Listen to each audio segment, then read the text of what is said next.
মানুষের মন ঠিক কিভাবে কাজ করে তা ভাবলে কিন্তু আক্ষরিক অর্থেই একটা টান টান গোয়েন্দা কাহিনীর কথা মনে পড়ে যায়, তাই না?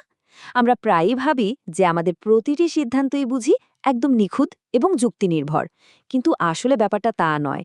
পর্দার আড়ালে লুকিয়ে থাকা এমন কিছু মানসিক শক্তি কাজ করছে যা প্রতিনিয়তই আমাদের অজান্তেই আমাদের চিন্তাভাবনাকে নিয়ন্ত্রণ করে চলেছে। তো চলুন, আজ আমরা এই বিশ্লেষণমূলক আলোচনায় আমাদের মনে সেই রহস্যের গভীরে প্রবেশ করি। শুরুতেই আপনাদের জন্য একটা দারুণ এবং ছোট্ট ধাঁধা। ধরুন, একটি ব্যাট এবং একটি বলের মোট দাম $1.10।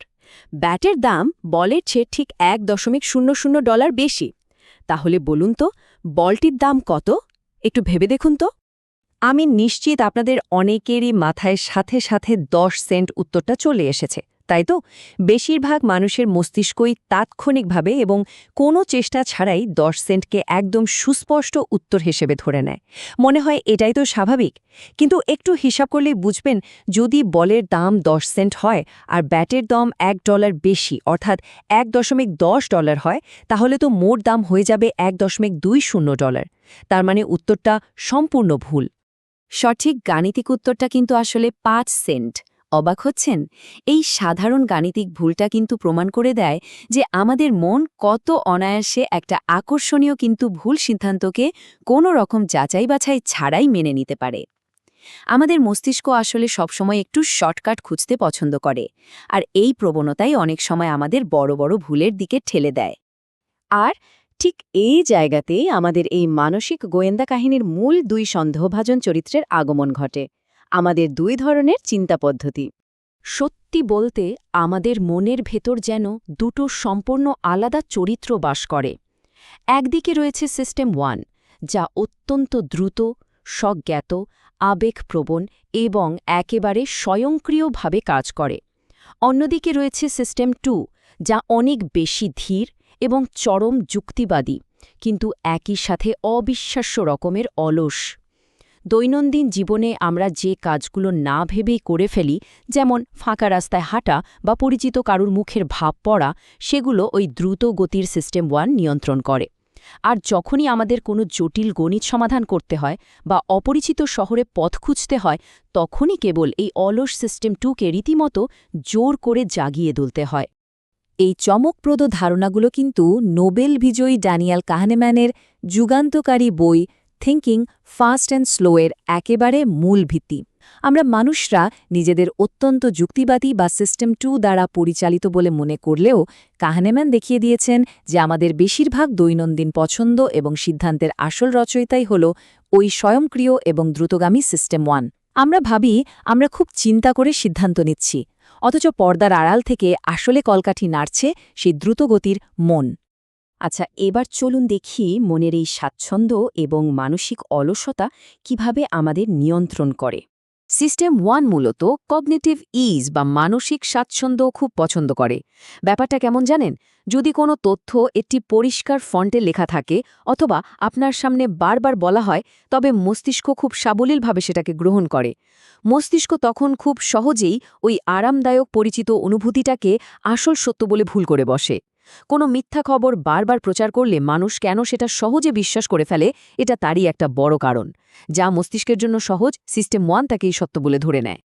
আসলে আমাদের মস্তিষ্ক ন্যূনতম প্রচেষ্টার নিয়ম মেনে চলে। বিবর্তনের দিক থেকে চিন্তা করলে মানসিক পরিশ্রম কিন্তু অনেক বেশি শক্তির অপচয় করে। যেহেতু সিস্টেম 2 স্বভাবতই চরম অলস, তাই মানুষ প্রাকৃতিকভাবেই অতিরিক্ত মানসিক চাপ এড়াতে চায়। কোনো জটিল সমস্যার মুখোমুখি হলে তা গভীরভাবে বিশ্লেষণ করার বদলে সিস্টেম 1 এর দেওয়া ওই চটজলদি এবং কম পরিশ্রমে পাওয়া উত্তরটিকেই মস্তিষ্ক সমর্থন করে দেয়। চিন্তা করাটা আক্ষরিক অর্থেই কষ্টকর, তাই আমাদের মন সবসময় শর্টকাট রাস্তা খোঁজে। মস্তিষ্কেরই অলসতার কারণেই শুরু হয় মানসিক শর্টকাট এবং অতিরিক্ত আত্মবিশ্বাসের এক অদ্ভুত খেলা। মন তড়িঘড়ি করে সিদ্ধান্তে পৌঁছানোর জন্য দারুণ একটা নিয়ম মেনে চলে, যাকে বলা হয় YSITY বা what you see is all there is, অর্থাৎ যা দেখছেন তার বাইরে আর কিচ্ছু নেই। চোখের সামনে তাৎক্ষণিকভাবে যে সামান্য বা খণ্ডিত তথ্যটুকু থাকে, মস্তিষ্ক শুধু সেটুকু ব্যবহার করেই একটা সম্পূর্ণ এবং সুসংগত গল্প তৈরি করে ফেলে। এর বাইরেও যে আরও অনেক অজানা তথ্য থাকতে পারে তা মস্তিষ্ক পাত্তাই দেয় না। আর ঠিক এই খণ্ডিত গল্পের উপর ভিত্তি করেই জন্ম নেয় আমাদের অতিরিক্ত আত্মবিশ্বাস। সামান্য তথ্যের উপর ভিত্তি করে আমরা যখন কোনো সিদ্ধান্তে একদম স্থির হয়ে যাই আর ভাবি আমরাই সঠিক, তখন মূলত এই নিয়মটি কাজ করে। কঠিন চিন্তাভাবনা এড়ানোর জন্য সিস্টেম 1 এই হিউরিস্টিক্স বা মানসিক শর্টকাটগুলো ব্যবহার করে। যেমন ধরুন, একটি নতুন ব্যবসা ব্যর্থ হওয়ার সম্ভাবনা পরিসংখ্যানগতভাবে কতটা।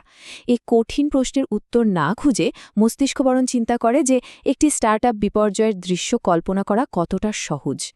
স্মৃতিতে যত সহজে কোনো উদাহরণ ভেসে ওঠে, আমরা সেটাকে তত বেশি সম্ভাব্য বলে ধরে নিই। একইভাবে কোনো মানুষের একটা ভালো গুণ দেখলেই আমরা তার পুরো ব্যক্তিত্বকে ভালো বলে ধরে নিই, যাকে বলা হয় হ্যালো ইফেক্ট। এই শর্টকাটগুলো আমাদের দ্রুত সিদ্ধান্ত নিতে সাহায্য তো করেই, কিন্তু প্রায়শই আমাদের ভুল পথেও পরিচালিত করে।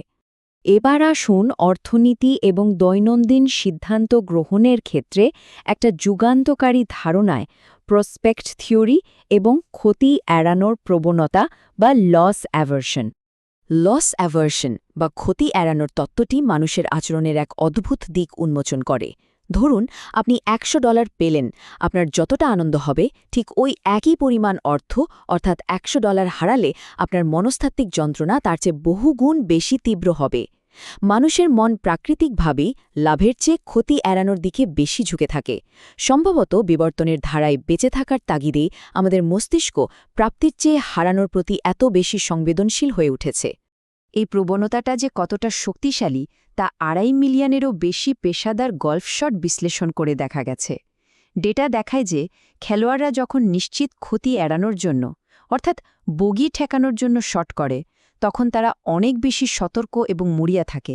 কিন্তু যখন তারা লাভর্জন বা বাড়ির জন্য শট করে, তখন তাদের মধ্যে সেই তীব্রতাটা দেখা যায় না।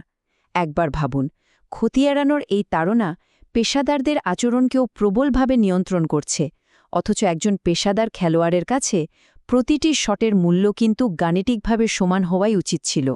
সবশেষে মানুষের সুখ এবং সন্তুষ্টি নিয়ে একটা দারুণ চমকপ্রদ দ্বন্দ্ব নিয়ে কথা বলা যাক। অভিজ্ঞতা বনাম স্মৃতি, আমাদের দুটি ভিন্ন মানসিক সত্তার গল্প।